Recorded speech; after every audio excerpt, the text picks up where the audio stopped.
जब आपने वेब से विजिट किया या मेंबरशिप लेनी थी फिर भी कोई मुश्किल थी? गाइडलाइन थी जो आपकी क्लासेस होती हैं वो ऑलमोस्ट 100% होती हैं। था प्लान कि बिजनेस की तरफ आना है और जब मैंने स्टार्ट किया था तो मैंने बहुत छोटे से ऑर्डर से स्टार्ट किया था, लाइक मुझे हमने 100 रुपये का बिजनेस किया था, वो बड़ा होगा मेरे अपने अकाउंट लेने से पहले आपको कुछ लोग जो मिलते हैं ना वो आपको कई लोग मिसगाइड कर देते हैं। चल हर इंसान की सक्सेस का एक डे होता है।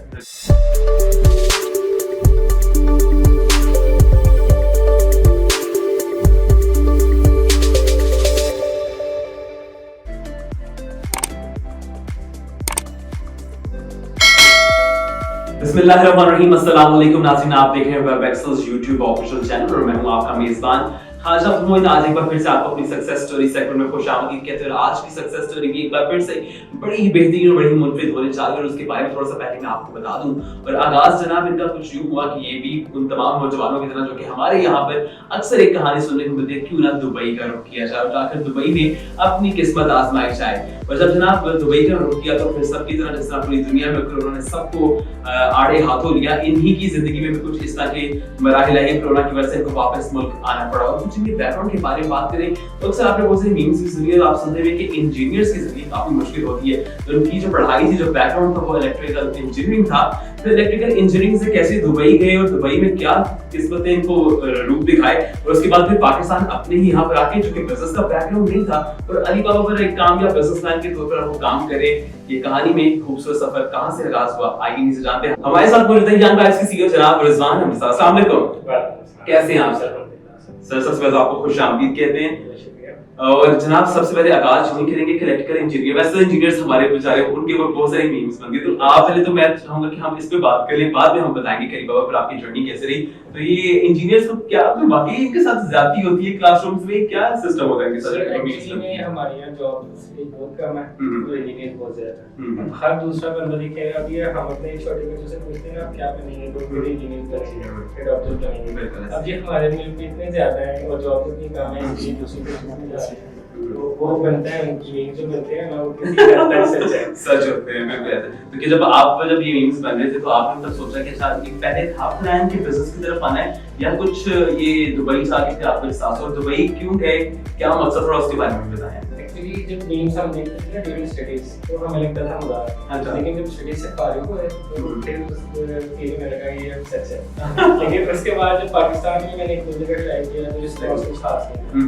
तो मैं यही कह मेरे बड़े भाई आपने भी हवाला विजिट की उस तमाम लोग मैंने बाहर जाना नहीं, मेरे बड़े भाई ने जब मैंने चले वहां पे जब मैं गया तो अनफॉर्चुनेटली कोविड की डेट बस पे तो काफी हालात खराब थे। मैंने वहां पे 6 मंथ स्टे किया, कोई भी रीजन नहीं था। तो अनफॉर्चुनेटली मैं वापस आया। वापस आके हमारा प्लान नहीं भी था मेरा और मेरे भाई का कि हम बिजनेस करेंगे, लेकिन सोचा नहीं था क्या करेंगे। तो फिर ऐसे दोस्तों से बैठ। अच्छा, अभी तो ये आप बताएं कि दोस्तों ने मशवरा दिया उस तरफ तो हमारे, लेकिन पहले मैंने ये भी आपसे पूछ लिया कि बहुत सारे लोग जब किसी नाकामी के बाद आते हैं वापस अपने उस स्टेज पे जहाँ से आगाज किया होता है, तो ताने सुनने को मिलता है तुमने वक्त जाया कर दिया, तुमने पैसे जाया कर दिया, खुद कहीं वो ऐसा ख्याल आता है यार शायद मैं कुछ नहीं कर सकता। क्या आपको कुछ ऐसे ख्यालात का सामना था? एक बड़ी जो है ना डिप्रेशन बनती है, लाइक रिश्तेदार डायरेक्टर है वो तो होती होता है, आपको सुनने में लगता है, लेकिन जिसका एजुकेशनल बैकग्राउंड होता है ना उसको ज्यादा फील होता है, क्योंकि उसका एजुकेशनल बैकग्राउंड मेरे माइंड में या मेरी तरह जितने भी इंजीनियर हैं या कुछ भी जो जॉबलेस पर्सन है उनके माइंड में ये होता है कि यार हमने फीस भी दिया करनी है, फैमिली का जो हमारी सेविंग्स वो भी नहीं और अब हमारा कंट्रीब्यूट करने का टाइम है, लेकिन हम स्टिल बेटर है अपनी फैमिली के लिए। तो वो मैं भी तकरीबन 1 साल उस फेज से गुजरा और धमकी तो नहीं मिली ऐसी फूफो की बेटी से शादी कर देंगे ऐसी धमकी नहीं मिली आपको? तो फिर अब हम आते हैं उस बात की जो आप कहने जा रहे थे कि दोस्तों के साथ फिर आपने बैठ के मशवरा वगैरह किया, भाई के साथ बातचीत, तो फिर क्या मशवरा किया, क्या बात? हाँ, मैं जब यूएई में था डिसाइड हमने तभी कर लिया था कि हमें बिजनेस करना है और लेदर रेंज में हमारी काफी थोड़ी नॉलेज थी कि हमारे कुछ दोस्त हैं लेदर में काम करते हैं। अच्छा ठीक है। मैं वहाँ पर वापस आया, उनसे मिला और एक दोस्त है मैं उनको मेंशन करना चाहूँगा, आजकल फिर मिला। अच्छा मैं इसीलिए आप मेंशन कर रहे हैं क्योंकि वो उन्होंने मुझे रिकमेंड किया कि आप मिला। अच्छा सही है, जबरदस्त। वो जो है ना दो शाम का। अच्छा तो हमारी डिस्कशन है उससे मैंने बताया कि देखते फिर मैंने खुद से किया था ठीक, तो उसके बाद मैं पता कर सकता है। लाइक नो हाउ कुछ भी नहीं था। ऐसे जैसे जॉब के बाद आए तो रिस्क ले रहे थे हमें कि हम क्या करेंगे कैसे करेंगे, तो वो रिस्क लिया हमने अल्हम्दुलिल्लाह, और वो जिंदगी का सबसे अच्छा रिस्क। जबरदस्त हो गया।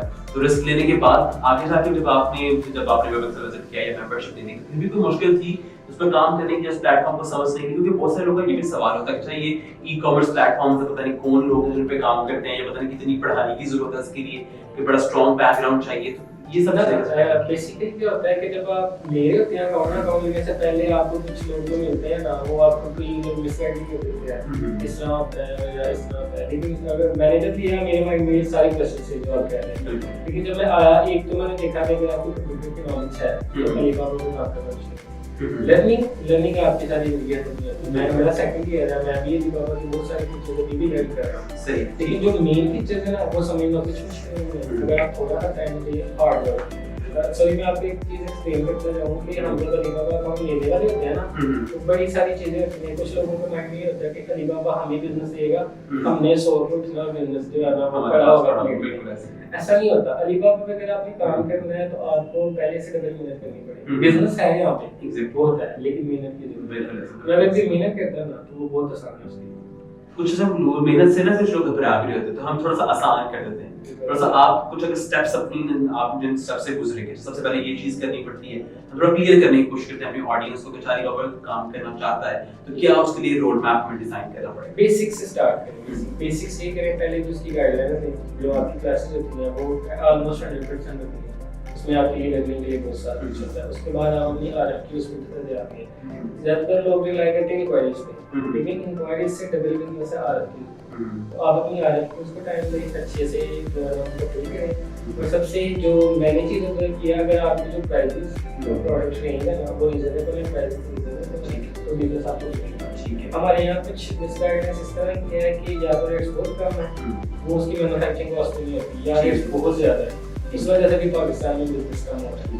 अच्छा, बहुत सारे लोगों को ये भी सवाल होगा कि जो हम इस तरह बोले आरएफक्यू, इसके बारे में थोड़ा सा आप गाइड करें हमारे देखो आरएफक्यू क्या है, इस पे कैसे काम है। आरएफक्यू बेसिकली बिजनेस की एक ओपन मार्केट है। हम आसान बात में कहते हैं कि आरएफक्यू जो है वो मार्केट में पड़े होते हैं। तो बिजनेस में आरएफक्यू अलीबाबा की वहाँ पे कस्टमर्स अपनी रिक्वायरमेंट लिख के आपको अपनी जो जितनी भी उनकी डिटेल्स होती हैं, कोटेशंस वो सेंड कर देते हैं। ठीक है, आपने उनकी कोटेशंस लिख दी, उनको क्या चाहिए रिक्वायरमेंट, उससे रिलेटेड अगर आप काम कर रहे हैं वो वाला, आप उनको अपनी प्रोडक्ट्स दिखाएं या उनके रिलेटेड प्रोडक्ट्स बताएं, उनको अपने में जो है आप फीचर जो आप सर्विसेज कर सकते हैं वो मिले।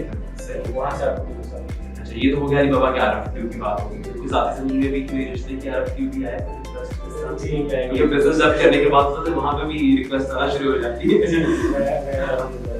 ये तो ये बिजनेस के बाद हुआ है सब कुछ या पहले? नहीं, हम पहले था लेकिन एंगेजमेंट पे थे। अच्छा, तो आपने कहा कि मैं वो वाला हीरो जो कि अपने आप को स्टेबल करूंगा, पैरों पे खड़ा होगा, फिर मैं तुम्हारे रिश्ता ले लूंगा, ये सब कुछ हुआ।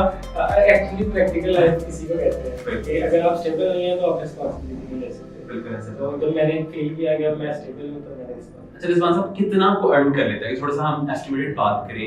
अलीबाबा का जिस आप स्टेज पर हैं, आगाज में क्या था, कितना डिफरेंस अब 2 सालों के बाद आ चुका है और मैक्सिमम किस हद तक जा सकते हैं? सर अभी भी डे बाय डे तो हम इम्प्रूव कर रहे हैं, अर्निंग्स इम्प्रूव कर रहे हैं अपनी।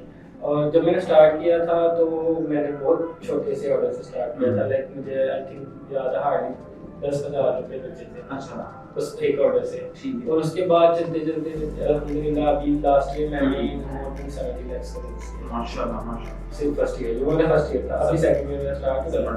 अभी तब आपके पास टीम में भी इजाफा हो गया? जी जबरदस्त सेटअप लग रहा है। हमारा मैंने अपना सेटअप लगाया अच्छा, पहले माशाल्लाह। तो अब मेरे साथ मुझे नाम है यंग वाइब्स, उसमें मजीद यंग वाइब्स भी शामिल होगी। काफी सारे यंग वाइब्स शामिल हैं। जबरदस्त हो गया। अच्छा, वेब एक्सेस के साथ कैसा सफर रहा? वेब एक्सेस की टीम के बारे में और जो इनके साथ मेंबरशिप एक्सपीरियंस रहा उसके बारे में भी। जी, बहुत अच्छा एक्सपीरियंस रहा, स्पेशली मैं जो है मेंशन कर रहा था और सैन ये बहुत ही कोऑपरेटिव है। वैसे वो एक दिन उन्होंने किया कि आप ना हमारे बिलिंग कम करते हैं तो जैसे जैसे काम ज्यादा होता है तो सोचते ज्यादा सही। तो और वैसे ही दोनों हटती को मुझे जरूरत पड़ी है, कोई भी इशू आया तो और मैंने जहाँ तक देखा है ना, आपके जो आपके ऑफिस से लेके जो है ना स्टाफ तक भी तक सब बहुत कॉपरेट जबरदस्त हो गया। अच्छा कुछ आपसे हम एंडी की तरफ जा रहे हैं। आपकी स्टोरी जो मेरा काफी अच्छा भी लगा, काफी बातें भी सीखने को मिली। सेकंड लास्ट क्वेश्चन आपसे करेंगे, जो पहले 10,000 का आपने जिक्र किया, उस 10,000 का क्या किया था आपने? पहली आपको बचत हुई थी जो पहले उसमें मैंने कुछ छोटी सी नॉट भी मेहनत की। अच्छा और जो बचे थे हमारे नेक्स्ट वाले जबरदस्त हो गया। बेहतरीन। और जाते थे बहुत सारे यंगस्टर्स आपको देख रहे हैं, बहुत सारे ऐसे लोग जो स्टार्ट करना चाहते हैं, लोग चाहते हैं कि हम ऑनलाइन प्लेटफॉर्म से कमाएं, तो क्या मैसेज देंगे सब? मैं उनको यही मैसेज दूंगा कि सबसे पहले हार्ड वर्क और दूसरी चीज़ है वो छोड़ना। बीच में ये कई लोग मोटिवेशनल स्पीकर भी कहते हैं ना कि आपने छोड़नी है, आपने हार्ड वर्क करते रहना है, होता है हर इंसान के साथ है, लेकिन जो है उसको आपने ओवरकम करना है। और राइट टाइम पे राइट डिसीजन हर किसी से नहीं लिया जाता, लेकिन जब आप डिसीजन ले लेते हैं उसको बैक करें और जो है ना अपना हार्ड वर्क स्टार्ट रखें। इंशाल्लाह जो है ना आपकी अगर आप नीयत साफ होगी, हार्ड वर्क करेंगे तो सक्सेस आज कल हर इंसान की सक्सेस का एक डे होता है। कई दफा हम जा रहे होते हैं कि हम एक दिन में जो सक्सेसफुल होता है, लेकिन हमारी जो राइट टाइम अल्लाह ने डिसाइड किया हुआ है। आपके हाथ में मेहनत है और नेक नियति है, नेक नियति के साथ मेहनत करते जाएं, जिस दिन आपका दिन आएगा आप जरूर सक्सेसफुल होंगे। बिल्कुल बिल्कुल जनाब रिजवान साहब की बात आपने सुनी। बहुत सारे लोग कहते हैं हम इसलिए कुछ अपनी बातें नहीं बताते, लेकिन ये अपनी बातें इसलिए बताते ताकि आप इससे सीख सकें। और हमारी कोशिश होती है कि हम आपके पास ऐसी कहानियां लेके आ सकें जहां उनकी जो मुश्किल टाइम से वहां आप अपने आप से रिलेट कर सकें और आप अपने उस वक्त में कहीं ठहर ना जाए, बल्कि उससे आगे भी बढ़ जाए। बिल्कुल जनाब आज की कहानी से उम्मीद करते हैं आपने बहुत कुछ सीखा होगा। बहुत शुक्रिया इस बात का आपके वक्त का आपने हमारे नाज़रीन के लिए हमारे लिए वक्त निकाला। इंशाल्लाह मुलाकात होगी इतनी सक्सेस स्टोरी के साथ। अपना ख्याल रखिए, हमारे YouTube ऑफिशियल चैनल को सब्सक्राइब कीजिए, लाइक कीजिए और शेयर कीजिए। अल्लाह हाफिज, अल्लाह के बाद।